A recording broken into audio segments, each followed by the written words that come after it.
अस्सलामुअलैकुम वरहमतुल्लाहि वबरकातुहू। नाजरीन, एक बार फिर हम एक नई वीडियो के साथ आपके सामने हाजिर हुए हैं। हम आपको दिखाएंगे कि एक हिंदू लड़की ने डॉक्टर जाकिर नाइक साहब पर एक कड़ी तनकीद कर दी।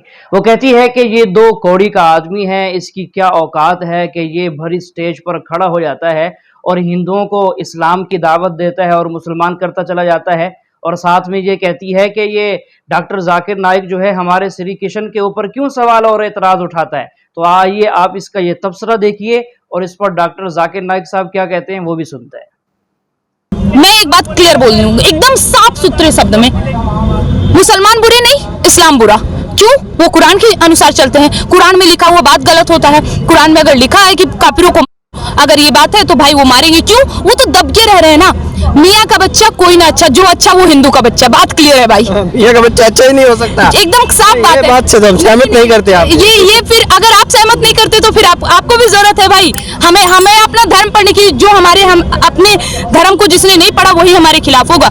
ये जाकिर नाइक, मैं आपको बता रही है इसकी क्या औकात है। दो कौड़ी की औकात नहीं है इस जाकिर नाइक की। ये बड़ी स्टेज पे चढ़ के एक हिंदू जिससे अपने धर्म को, अपना धर्म नहीं पसंद आ रहा था, एक कोई हिंदू था जिसे अपना धर्म पसंद नहीं आ रहा था, वो कह रहा था कि मुझे इस्लाम धर्म में आना है, मतलब मुसलमान, मुझे खतना करवाना है। ठीक है, उस गवार ने अभी अपना कोई ग्रंथ तक नहीं पढ़ा। उसकी औकात नहीं है कि वो कोई ग्रंथ उठा के पढ़े। वो जाकिर नाइक उससे पूछते हैं कि अच्छा एक बात बताओ कि तुम्हारे श्री कृष्ण की कितनी पत्नियां थी? वो कहता है 16,000। ठीक है, तो तुम्हारी 16,000 थी तो हम 4 भी नहीं रख सकते? और वो लोग हंसने लगते हैं ये बोल के। इस जाकिर नाइक की औकात है कि हमारे श्री कृष्ण पे सवाल करे। इसे पता भी है कि श्री कृष्ण ने 16,000 श्री कृष्ण की 16,000 पत्नियां कैसे हुई। हमारे देश में आज भी एक कारक दिवस ऐसा कुछ मनाया जाता है। कारक एक राक्षस का नाम था जिसने सभी जगह युद्ध किया, भगवानों से भी युद्ध करा, और उसके बाद टोटल मिला के उसके पास 16,000 उनकी बहन को, उनकी पत्नियों को मतलब अपने पास रख लिया। टोटल 16,000 थी। जब पानी सर से ऊपर गया, श्री कृष्ण ने उस राक्षस को 16,000 जो उनके पास औरतें थी, उसने श्री कृष्ण से कहा अब हमारा क्या होगा? हम किसी राक्षस के पास इतने दिनों से रह रहे थे, अब हमारा जिंदगी कौन संभालेगा? हमें दुनिया तो नीच भावना से देखेगी। सच्चाई है, उस वक्त भी वही था और आज भी यही है। औरतों को ही गलत नजर से देखा जाएगा। तो श्री कृष्ण ने कहा मैं तुम्हें बहन बनाऊंगा। लेकिन अगर वो उसे बहन बनाता तो उनसे शादी कौन करेगा? क्या कोई भी मर्द उस औरत से शादी करेगा जो इतने दिनों तक राक्षस के पास रही? नहीं करेगा। तो श्री कृष्ण ने उन 16,000 औरतों से विवाह करा। यह है सच्चाई। अगर सच्चाई ना पता हो तो हमारे देवी देवताओं पे, हमारे ग्रंथों पे सवाल ना उठाएं। मैं उस जाकिर नाइक को भी यही कह रही हूँ। और ये जो हमारी पूरी बॉलीवुड गैंग है ना, इसकी भी यही गलती है, चाहे वो कपूर फैमिली हो या खान फैमिली हो। इसने हमारे किसी ग्रंथ को नहीं पढ़ा और हमारे ग्रंथ पे सवाल करते हैं और हमारे हिंदू धर्म, हमारे हिंदू देवी देवताओं पर मजाक उड़ाते हैं। जितना करना था कर गए। अब इन सब का कुछ नहीं हो सकता। कितना भी कर ले, इन लोग को कोई दुआ सलाम नहीं मिलने वाला। अब कुछ नहीं हो सकता इन लोग का। इन्होंने एक इल्जाम लगाया आर्य जाति पे कि श्री कृष्ण जी की 11,000 पत्नियां थी। कृपया आप समाधान करें और इसका जवाब आप पूर्ण लें इनसे कि इन्होंने जो इल्जाम लगाया है क्या वो सही है या गलत है।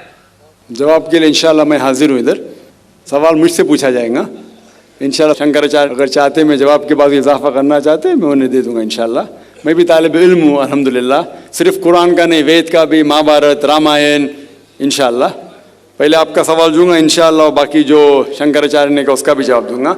भाई साहब ने कहा कि जो मैंने इल्ज़ाम लगाया कि कृष्ण के 16,000 से ज़्यादा बीवी थी, वो इल्ज़ाम ने वो आपके महाभारत में लिखा हुआ है। और कृष्ण की एक बीवी नहीं, 8 बीवियाँ थे। 8 बीवियाँ थे, उसमें से रुक्मणी थी। 8 बीवियाँ थी। उसके बाद 16,100 जब जंग के हालत के अंदर उनने 16,100 से शादी की। ये लिखा है महाभारत के अंदर अनुशासन पर्व में। मैं आपको हवाला दे रहा हूँ। किसी भी धर्म में, किसी भी मजहब में जब आप तकरीर करते हैं, जवाब देते, उसका हवाला होना चाहिए किताब से। मैं कहता हूँ या कोई स्वामी कहते हैं, शंकराचार्य कहते, उसकी वैल्यू 0 है। मैं कुछ कहता हूँ इस्लाम में, उसकी वैल्यू 0 है। मैं हवाला दूंगा कुरान और सही हदीस का। तो मेरे तकरीर में जितनी भी मैंने बात इस्लाम के मुतालिक की, उसका हवाला दी। चैप्टर नंबर सूरह माइदा चैप्टर नंबर 5 वर्स नंबर 1, या सही बुखारी वॉल्यूम नंबर 4 हदीस 46। तो ये जो हवाला मैं दे रहा हूँ, ये महाभारत में लिखा हुआ है अनुशासन पर्व में कि श्री कृष्ण ने 16,100 एक साथ में, 8 पहले थे, तो वो 8 को जुड़ के कुल मिला के होते हैं 16,108। तो 16,100 साथ में उन्होंने की। वो जंग के हालत में जब कई लोग मारे गए तो उस हालात में तो ये इल्ज़ाम नहीं, हकीकत है।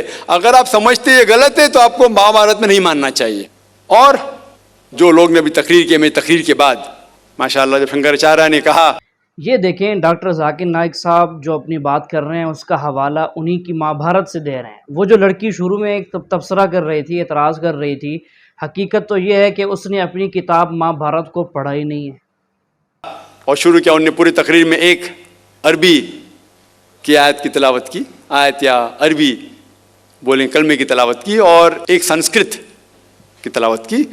और कई लोग ने जब उन्हें कहा ला इलाहा इल्लल्लाह मुहम्मद रसूलुल्लाह, जब उन्होंने कहा कलमे शहादत ला इलाहा इल्लल्लाह मुहम्मद रसूलुल्लाह, बहुत लोग ने ये समझा होगा कि जो कह रहे हैं शंकराचार्य वो मुसलमानों को बहलाने के लिए कह रहे होंगे। उनकी क्या नियत थी अल्लाह वालम, मैं नहीं जानता, मैं उनकी नियत के ऊपर शक नहीं कर सकता हूँ। लेकिन क्योंकि मैं तालिब इल्म हूँ इस्लाम और दिगर मज़ाहिब का, मेरे दिमाग में फौरन जो वो कह रहे थे कि ये एक कलमा वेद का निचोड़ है, पुराना का निचोड़ है, जो वो कह रहे थे, फौरन मेरे दिमाग में वो श्लोका याद आने लगे। और शंकराचार्य बिल्कुल सही कह रहे थे। उनकी नीयत क्या थी अल्लाह आलम, लेकिन वो बिल्कुल सही कह रहे थे कि अगर आप हिंदू मज़हब की किताब पढ़ेंगे, उन्हें सही कहा कि हिंदू मज़हब, ये नाम जो हिंदू है ये ब्रिटिशर्स ने दिया है, अंग्रेज़ों ने दिया। ये हिंदू लफ्ज़ जो है अंग्रेज़ों ने दिया है, सही नाम होना चाहिए वेदांतिस या सनातन धर्म। ये हिंदू जो नाम है ये हिंदुइज्म अंग्रेज़ों ने दिया। हिंदू नाम सबसे पहले पर्शियन लोग ने जब आए थे हिमालय के जरिए, और जो अरब लोग आए थे हिंदुस्तान में, उन्होंने नाम हिंदू दिया। और आप इंसाइक्लोपीडिया ब्रिटानिका में पढ़ेंगे वॉल्यूम नंबर 20 रेफरेंस नंबर 581, उसमें कहा गया है कि Hinduism is a group of beliefs for people living in India. तो हिंदुइज्म जो लफ्ज़ है ये अंग्रेज़ों ने दिया है, सही लफ्ज़ होना चाहिए सनातन धर्म। और बिल्कुल सही है कि सबसे ऊंची किताब हिंदुइज्म में वेद और उपनिषद पुराना। अगर आप पढ़ेंगे छंदोग्य उपनिषद अध्याय 6 सेक्शन नंबर 2 श्लोका नंबर 1, उसमें लिखा गया है एकम एविदित्यम, भगवान एक ही है, दूसरा नहीं है। श्वेताश्वतर उपनिषद में लिखा हुआ है अध्याय 6 श्लोका नंबर 9 में, नाचस्य कशिज जनिता न चदीपा, ये संस्कृत कोटेशन है, इसके मानी होते कि उस भगवान का कोई रब नहीं है, ना कोई वालिदैन है, उसका ना कोई पालने वाला है, ना वालिद है ना वालदा है। आगे आप पढ़ेंगे लिखा हुआ है श्वेताश्वतर उपनिषद में अध्याय 4 श्लोका नंबर 19 में, न तस्य प्रतिमा अस्ति, उसके जैसा कोई भी नहीं है। और सारे किताबों में से जो सबसे ऊपर किताब है जिस तरह शंकराचार्य ने कहा वो है वेद। और 4 वेद है, ऋग्वेद, यजुर्वेद, सामवेद और अथर्ववेद। यजुर्वेद में लिखा हुआ है अध्याय 32 chapter number 32 shloka number 3 verse number 3 में लिखा है, न तस्य प्रतिमा अस्ति, उसका ना कोई अक्स है, ना कोई बुत है, ना कोई तस्वीर है। उस भगवान का ना अक्स है ना तस्वीर है। और आगे लिखा हुआ है यजुर्वेद में अध्याय 40 श्लोका नंबर 9 में, अंधात्म प्रविशन्ति या असम्मुतिम उपास्ते। अंधात्म मीन्स अंधकार, प्रविशन्ति मतलब अंदर जाना। वो लोग अंधकार में जा रहे हैं जो लोग असंभूति की पूजा करते हैं। असंभूति मतलब कुदरती चीजें, हवा, आग, पानी।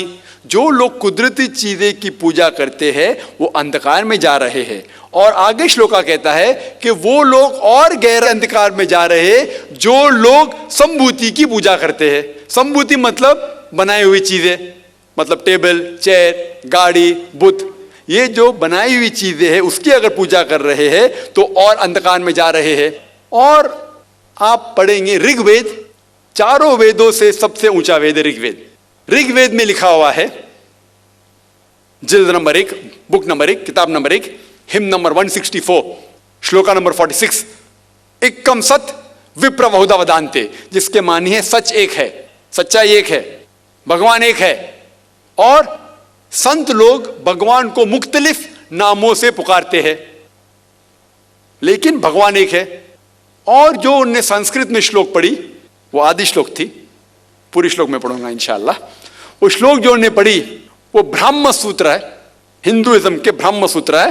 एकम ब्राह्म द्वितीया नास्ते, आदि पढ़ी पूरी है। एकम ब्राह्म द्वितीया नास्ते, नहना नास्ते नास्ते किंचन, जिसके मानिए भगवान एक ही है, दूसरा नहीं है, नहीं है, नहीं है, जरा भी नहीं है।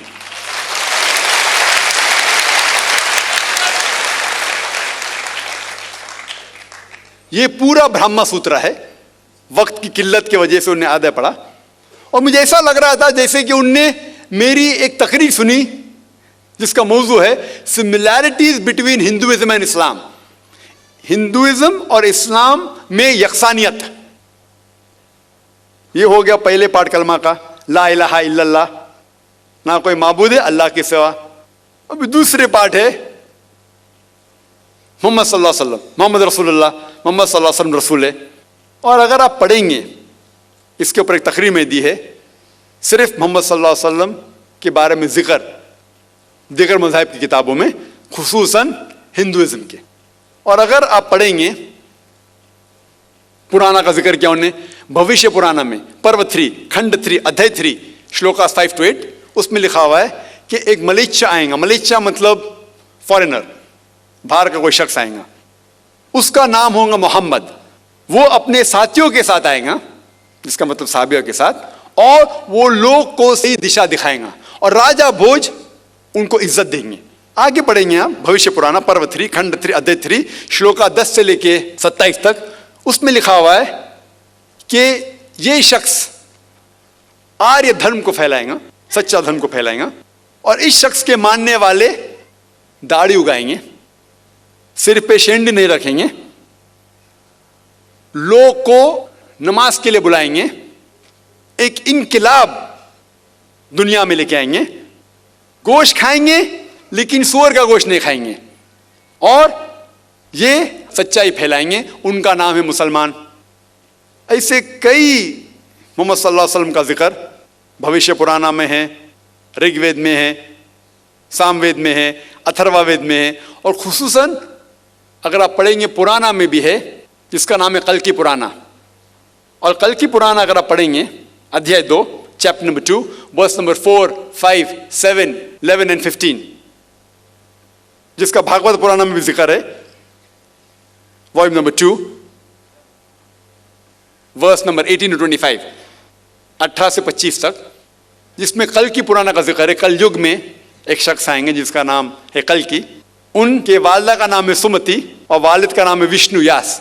सुमति के मानिए अमन, अमन करने वाली, और हम जानते हैं कि हमारे पैगंबर आखिरी पैगंबर सल्लल्लाहु अलैहि वसल्लम के वालिदा का नाम था आमिना, जिसका मतलब है अमन फैलाने वाले, और विष्णु यास मतलब भगवान की इबादत करने वाला, और हम जानते हैं मोहम्मद सल्लल्लाहु अलैहि वसल्लम के वालिद का नाम अब्दुल्ला था। इस तरीके से मोहम्मद सल्लल्लाहु अलैहि वसल्लम के आने का जिक्र कल की पुराना में है और भागवत पुराना में भी है। तो इस बुनियाद पर ये पूरी तकरीर कर सकता हूँ मैं 2 घंटे के लिए, 4 घंटे के लिए, सिर्फ मोहम्मद सल्लल्लाहु अलैहि वसल्लम का जिक्र हिंदू मज़ाहिब की किताबों में। अभी वक्त नहीं है, लेकिन ये दोनों जोड़ के जो शंकराचार्य ने बिल्कुल सही कहा, ला इलाहा इल्लल्लाह मोहम्मद रसूलुल्लाह के निचोड़े का ना कोई माबूद है अल्लाह के सिवा, और मोहम्मद सल्लल्लाहु अलैहि वसल्लम के पैगंबर है। लेकिन आखिरी में हमारे मोहतरम शुएब साहब ने कहा कि अल्लाह उन्हें हिदायत दे, और मैं भी अल्लाह ताला से दरख्वास्त करता हूँ कि अल्लाह उन्हें हिदायत दे।